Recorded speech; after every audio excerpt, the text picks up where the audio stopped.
Welcome back, everybody, to another episode of the Inside Track, EchoBase's weekly handicapping podcast, where we give our analysis, picks, and wagers for a couple of the weekend's top races. I'm your host, Ben Kudla, and today I'm thrilled to welcome back for the first time since March, Alexa Zepp, a professional handicapper and NHC qualifier, back on the show to go over some ultra-competitive graded stakes action for Santa Anita's opening weekend, as well as a Grade 3 Ack Ack at Churchill Downs. So Alexa also manages Haphazard Racing and serves on the executive committee of Horse Racing Women's Association, which helps lead the efforts to support and connect women in this wonderful sport of horse racing. I absolutely love that.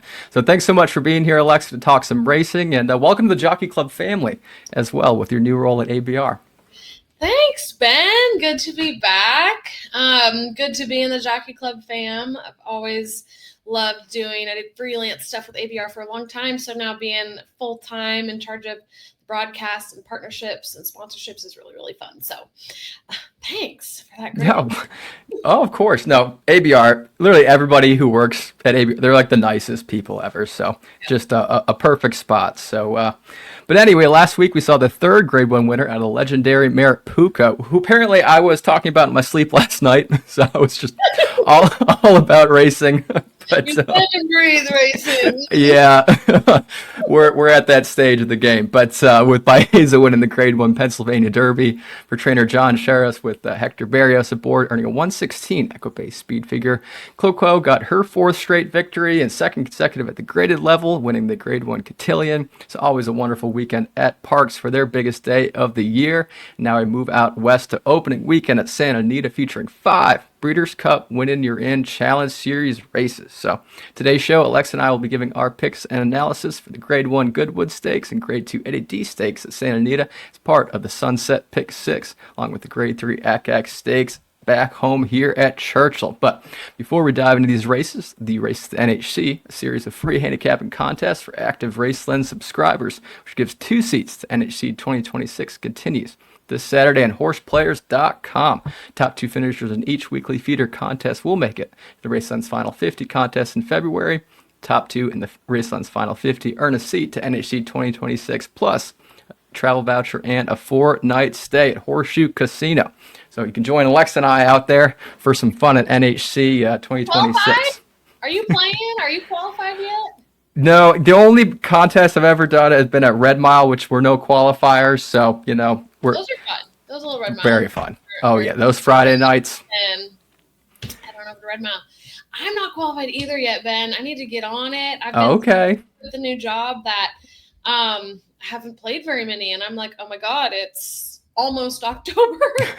So I will be there regardless because I know we'll be doing some broadcasting, but still gotta try to get my seat. There you go. Well, there's plenty to do there, and I think on NTRA website they have like the whole list of NHC qualifiers. So if you want to check that out on NTRA's website, or join the Race to NHC on EchoBase.com/NHC. But here we go. The Grade 2 Eddie D Stakes, Race 8 at Santa Anita on Saturday with a 4:38 p.m. Pacific Time post. 6.5 furlongs on the hillside turf course for 3-year-olds and up. Last year's winner was First Piece for trainer Mark Glatt, with Mike Smith aboard for Smith's second consecutive win in the Eddie D. First Piece is back, entered here to defend his title. He only has one start since last year's Eddie D, and that being an 11th place finish in the Grade 3 Green Flash Handicap at Del Mar at the end of August. What are your thoughts on First Piece here? We'll just start off with that. So I didn't love that performance, obviously, but trainer Mark Glatt is really good at having his horses ready second off of the layoff. He wins 34% of the time doing that. Nice. So obviously that was like, a race to get him back on the track. And he's going to try to defend his title. I am not using him though.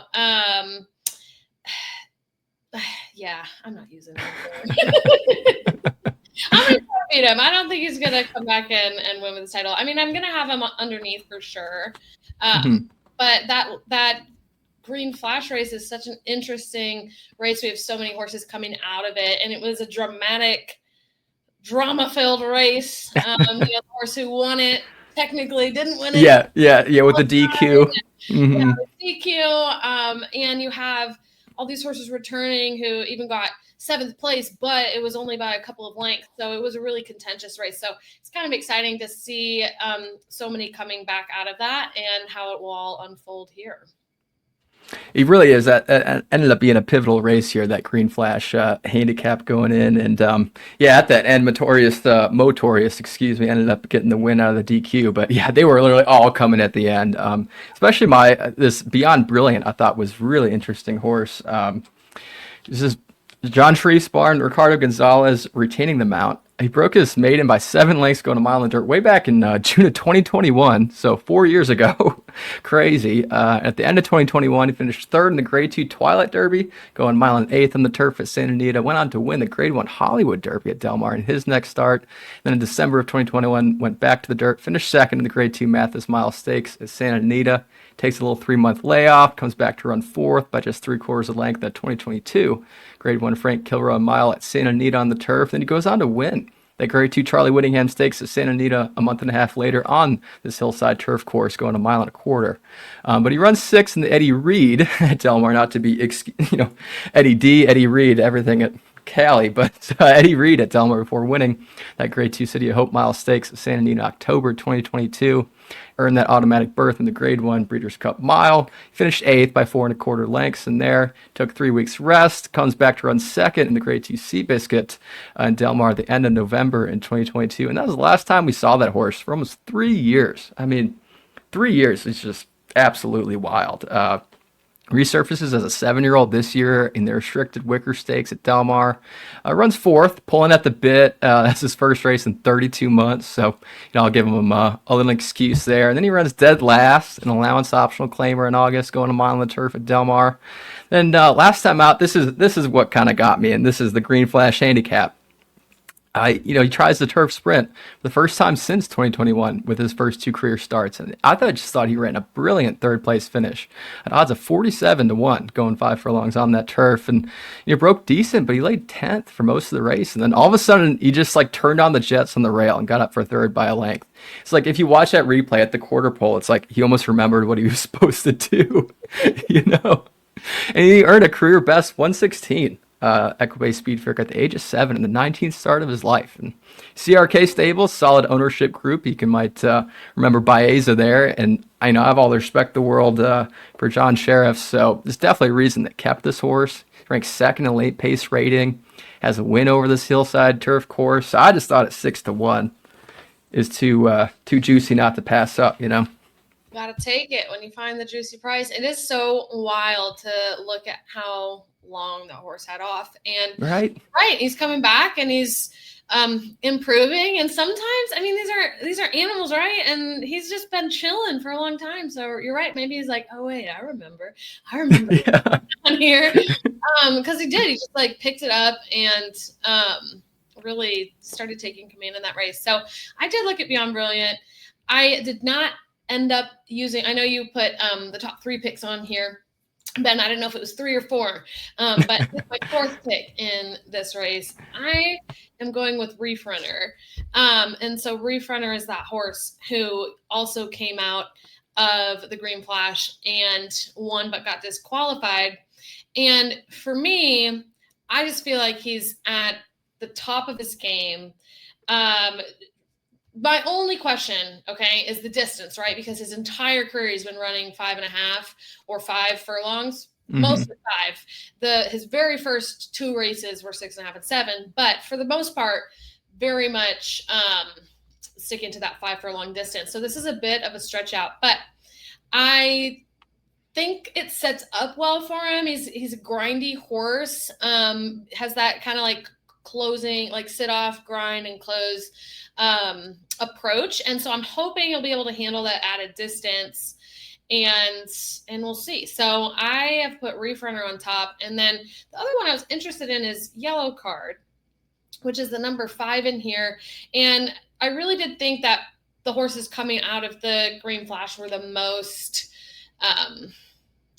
the most competitive horses in this race, but with the exception of Yellow Card, I thought that First time in a graded stakes this year, been doing really well at the allowance level. So this is an ask, but I think he's capable of it. And actually, I know, I'm sorry, this is like brand loyalty. I do like Timeform US, and I was as a product. And when I was looking at that product, they did have him winning from like a pace advantage standpoint. So yellow card I did throw in there. I'm trying to, let's see what the odds are on yellow card. 7-2 more line. Yeah. So, I mean, not crazy long shots in here. I do like your 6-1 on Beyond Brilliant, but I'm hoping that Reef Runner gets the win and keeps it this time instead of the DQ. It was tough for me to leave off Reef Runner in my top 3, but I was just so interested in this 6. And then I just thought yellow card. I definitely agree with what you said there, and also very similar with the 2. Nezos Lazarus. They're both kind of coming off third after their long layoff. Both really just interesting horses. Yellow card too, by the way, running second there at Kentucky Downs for that Grade 1 Franklin Simpson. He does not have a start on this hillside turf course at Santa Anita, but he's shown the ability to be able to run in the hills and go up and down in that crazy turf course at Kentucky Downs. So I think that's a huge plus. But Nezos Lazarus making his third start off that 11-month layoff, very consistent, posting 5 wins, 5 seconds in a third, 13 starts. Hector Barrios was aboard him when he broke his main at Santa Anita, going 6 furlongs on the turf back in January 2024, and had a couple wins at the starter level in 2024 before graduating to an allowance optional, claiming win going a mile on the turf at Del Mar last August. Then he resurfaced in July of this year, run second, allowance optional claimer on the dirt at Los Al. So I'll give him an excuse for that. And then last time out, it goes gate to wire, going a mile on the turf, earned a career best 113 Echo Base speed figure. Seems to not skip a beat. And one thing I kind of looked up, Peter Urton winning at 30% with horses going from routes to sprints over the past year. 6 wins from 20 starts. So he's got 5 wins from his last 8 starts and never fishing out of the money. So I think he knows how to find the winner's circle. But I'm just excited to see Beyond Brilliant, honestly, run. I might just single that one and just see, Hey, I mean, when you have a strong opinion and it has good odds, that's when you should single, 100%. Well, it didn't work on Gosker, but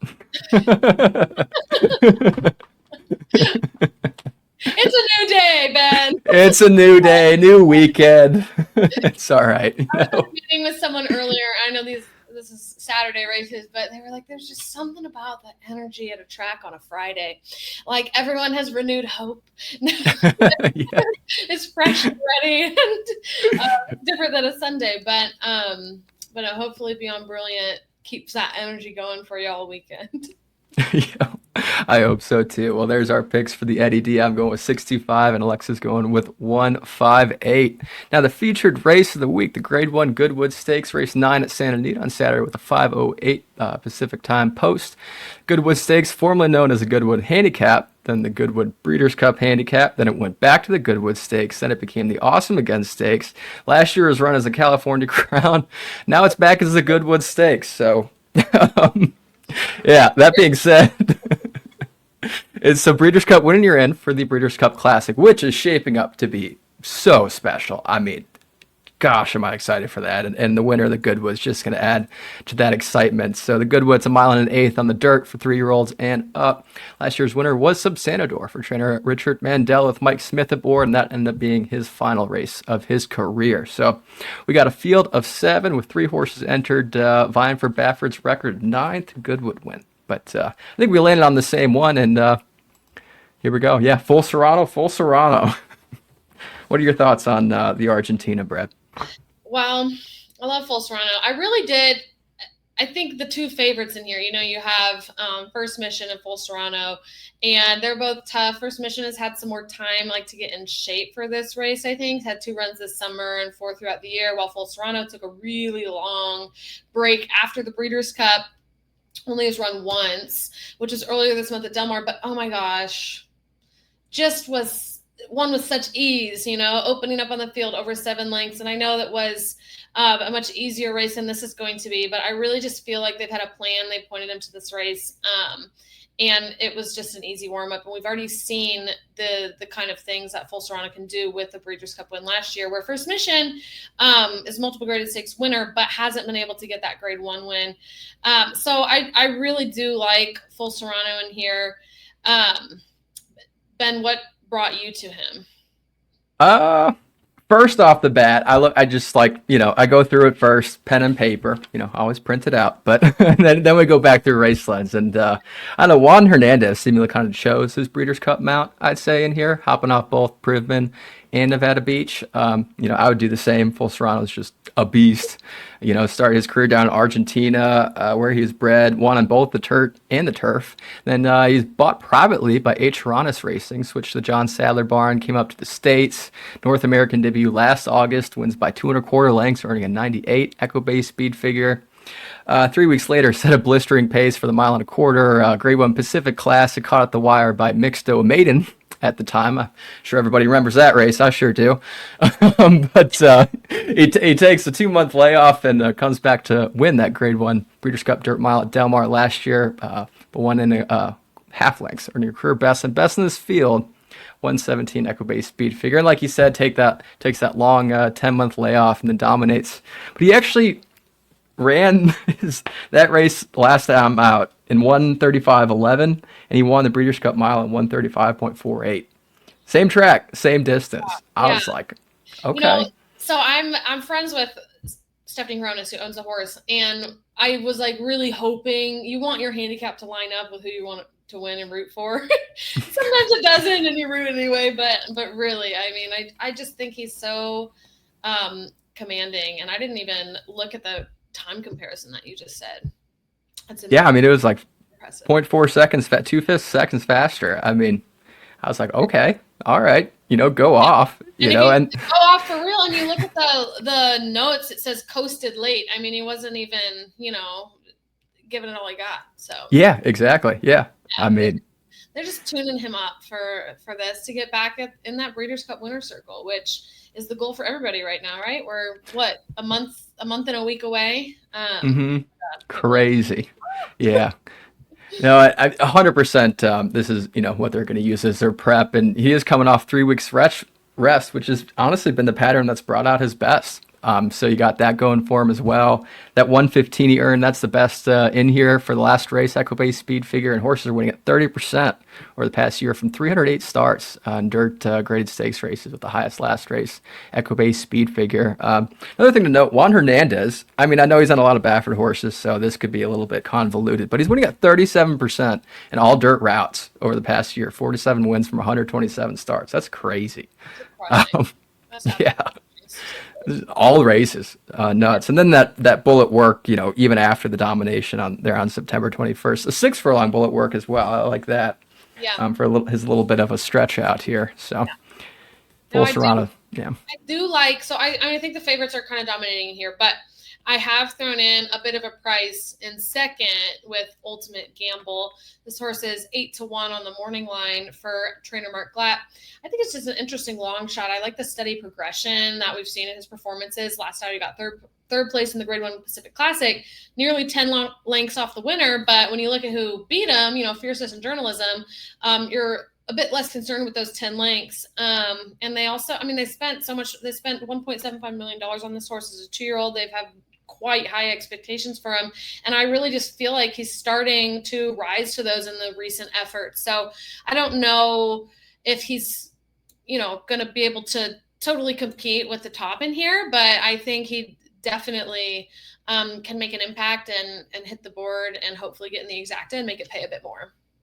I definitely love that Ultimate Gamble. I think 8-1 would be huge for him. And then also, that horse Arrow the Great, I just remember this now, just thinking of this, but I do remember he won the Long Acres Mile for Dan Blacker a month and a half ago. So yeah, he's been running against some tough horses. So I love that pick, especially at 8-1. But I think my big boy trying to make some money is Express Train. Maybe not going to win, but 20-1, I think it makes this exacta pretty lucrative. I love this horse. 8 years old, churning out solid performances in top-tier grade stakes. Earned a career best 111 Echo Base speed figure last time out in the 27th start of his life. Finishing third by just a length, Dr. Venkman and Stronghold in that grade 2 Pat O'Brien, going 7 furlongs in the dirt. So that's a fast track. He was fighting a turn back in distance, and he still ran a fantastic race. Back at Santa Anita, he's 13 for 16 in the money, including a win in 2 seconds in the grade 1 Santa Anita handicap. stretching out his preferred mile in an eighth distance. He's 6 for 8 in the money that distance. Barrios and Sheriffs are fresh off that win in the Grade 1 Pennsylvania Derby with Baeza. And I think, honestly, Barrios gets the best out of Express Train as he did with Baeza, when they had the jockey switch from Pratt to Barrios after the Belmont. So kind of a same deal here. Another really interesting stat. I mean, past year, Harry Barrios is winning at 55% of more horses going from dirt routes to dirt sprints. 6 wins from 11 starts. 11 different horses. Take that as you will. That's a very intricate stat. I don't know if you want to use that at all, but gotta take small sample sizes with a grain of salt. But I mean, what'd you say? It's 11 horses. That's still 11 different horses. I mean, if it's like he's won 50% and there's 2, you're like, okay. 11 is not the tiniest sample size that I see in these horse stats. So. I agree. And honestly, even with First Mission in here and a Breeders' Cup Dirt Mile winner, he has the best late pace rating in here as well. Like a massive 126. So. Yeah. All right. Well, go off. I am. I'm going to go off. So that's what I'll be hammering that exact, for the Goodwood. If Express Train makes the Classic, that would really make my year, I think.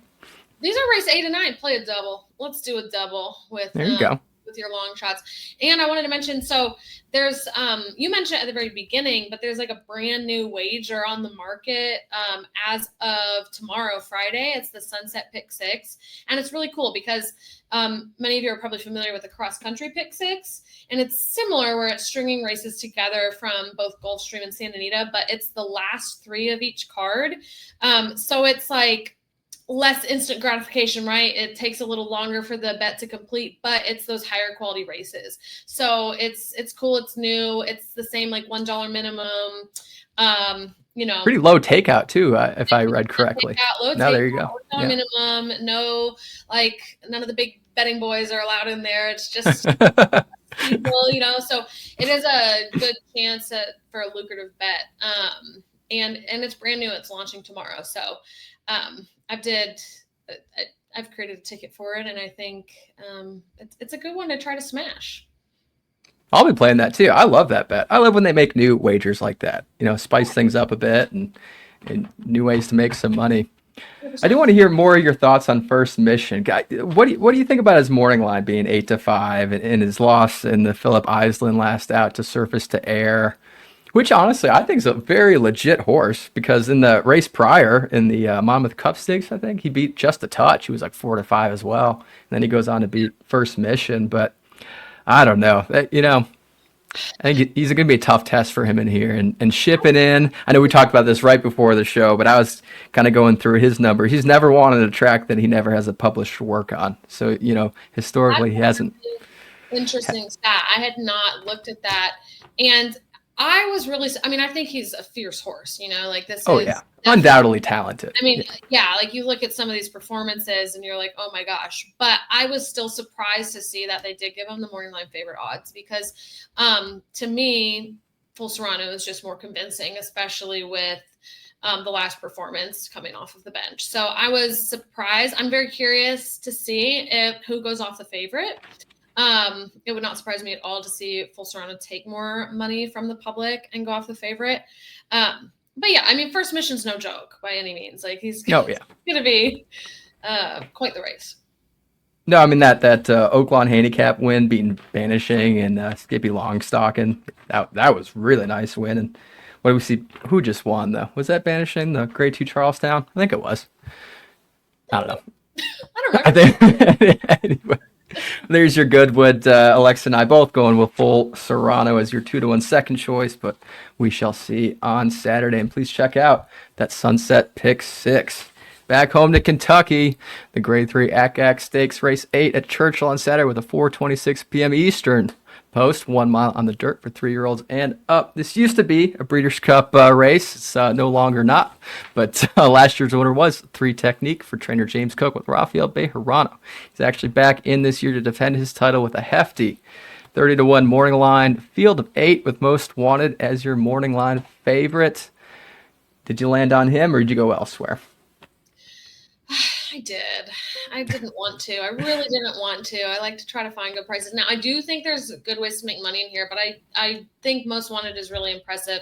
If he runs back to how he was running earlier this year, then I think he'll easily win this race. The pace just sets up so perfectly for him, too. He's got a lot of early speed, and there's just not that much in here to compete for that position, I think.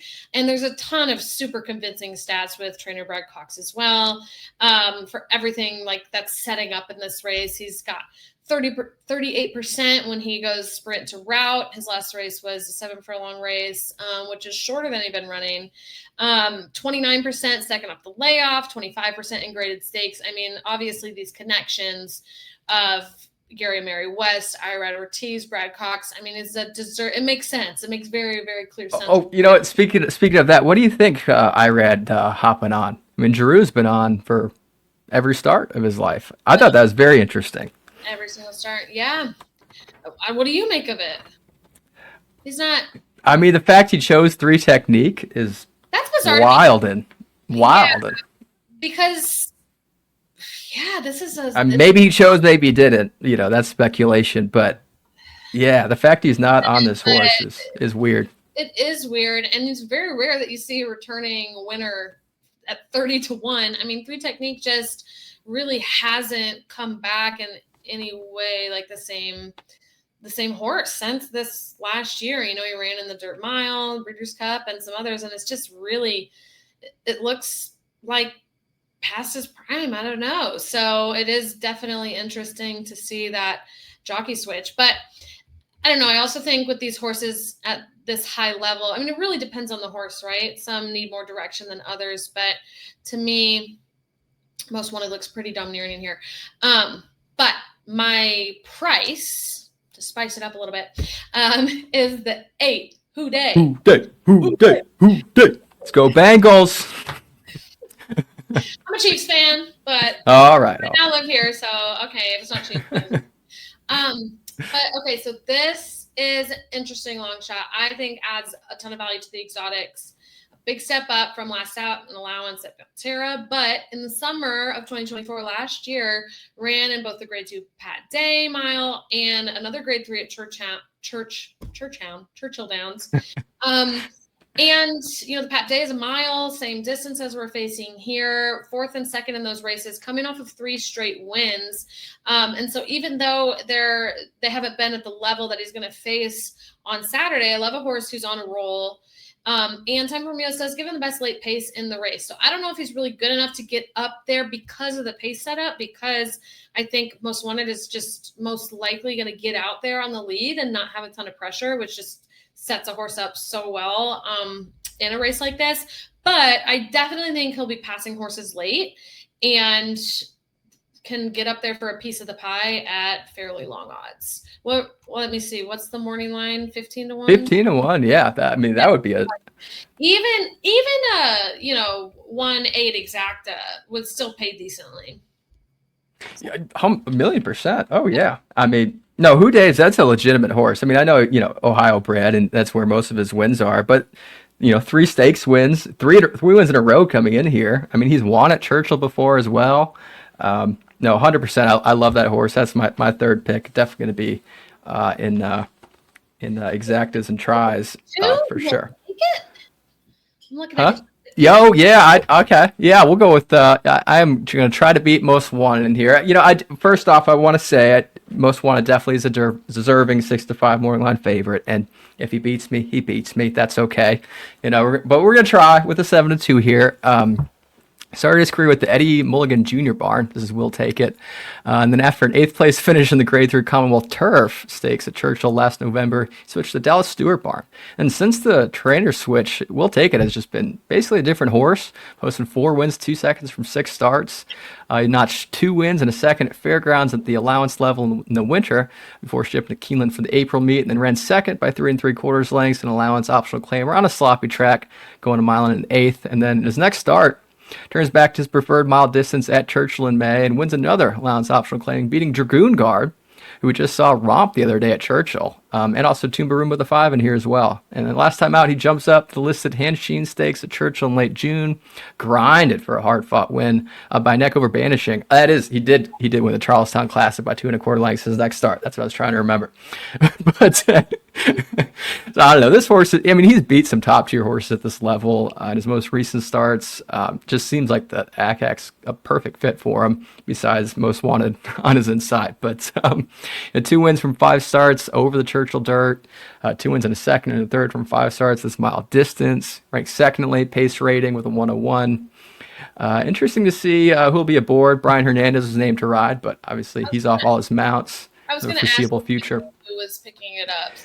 No, and I was asked the same thing, and all these entries became final before both of these big jockey changes. So everything's kind of up in the air right now. So that's kind of a big question mark in my mind. But I think he just has the biggest chance to beat most wanted. But honestly, boxing those up in an exact, I don't think would be the worst idea. 218. But I want to hear about your 6, Indispensable. I didn't cross them off entirely, but interested to hear your thoughts. Yeah, so ran last out in the Grade 1 Pacific Classic, got 4th by almost 13 lengths, but again, behind the likes of fierceness, journalism. He was also bumped at the start, found himself between horses. So I just, when I see the level of horses that was getting beat, I don't think there's anyone in this race remotely like at, that tier. And also that he encountered trouble and still, it wasn't like super involved. He lost by almost 13 lengths, but didn't totally give up. I would just expect improvement off of that race. The reason why he's third is, he's never run figures very comparable. I mean, he's had some fast speed figures here and there, but when you look at his PPs, I mean, it's pretty constant improvement in the entire career. Like, this horse looks like he's a 4-year-old colt, just been progressing. You're not getting crazy odds on him. You got 3-1. So it's going to be, a low medium shot horse in here, but yeah, I just would expect to see improvement off of that. And I think this is going to be a much easier spot for him to come back in. Oh, I love it. Yeah. Coming in, out from Delmar there. Yeah, honestly got 4th to your Ultimate Gamble he chose for there. That was a tough race. I mean, fierceness, journalism. I mean, geez Louise, Right. Like 13 lengths might be more like 3 lengths, and you're talking about going against the best of the best. So yeah, I don't know. We'll see. I think I will actually be out there. Very good. Or the Ed Brown Society is having their Ed Brown at the Downs event. Fantastic. I think it's Thoroughbred Aftercare Day as well there at Churchill. It's a great day of awesome charities and initiatives and racing. Yeah. Win. And I think also, I see behind you, Monomoy Girl, I think Providence runs at Santa Anita on Saturday as well. Maybe it's Friday. I don't know. I think it's Saturday, though. You're a racing encyclopedia, Ben. You're even finding it in your sleep at this point. Well, back when I was on the farm, I would talk about mares and vaccination schedules in my sleep. So now I talk about racing. And a second hobby. Oh man. Well, this has been a blast. I always enjoy you on the show. And again, welcome to the Jockey Club family. You're doing great at ABR. Thanks for being on the show. Good luck, everybody, in your wagers this weekend. And we'll see you next week.